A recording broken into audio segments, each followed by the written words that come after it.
Police barrack থেকে police কর্মীর ঝুলন্ত দেহ উদ্ধার ঘিরে চাঞ্চল্য। পুলিশ সূত্রে খবর, ওই পুলিশ কর্মী মায়াপুর পুলিশ ফাঁড়ির কর্মী ছিলেন। নাম দেবাশিস গড়াই।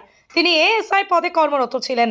আজ সকালে পুলিশ কর্মীর ঝুলন্ত দেহ উদ্ধার হয় পুলিশ ব্যারাক থেকেই। ঘটনায় মৃতদেহ উদ্ধার করে হাসপাতালে ময়নাতদন্তের জন্য পাঠিয়েছে পুলিশ। তবে কেন এই পুলিশ কর্মী আত্মহত্যা করলেন তা নিয়ে উঠছে প্রশ্ন। তবে এটা আদৌ আত্মহত্যা কিনা, তার পিছনে কোনো কারণ রয়েছে কিনা, রহস্য রয়েছে কিনা তদন্ত করছে পুলিশ। যদিও পুলিশ কর্মীর দেহ উদ্ধারের পর তার পরিবারকেও খবর দেওয়া হয়েছে। শোকের ছায়া পুলিশ মহলে।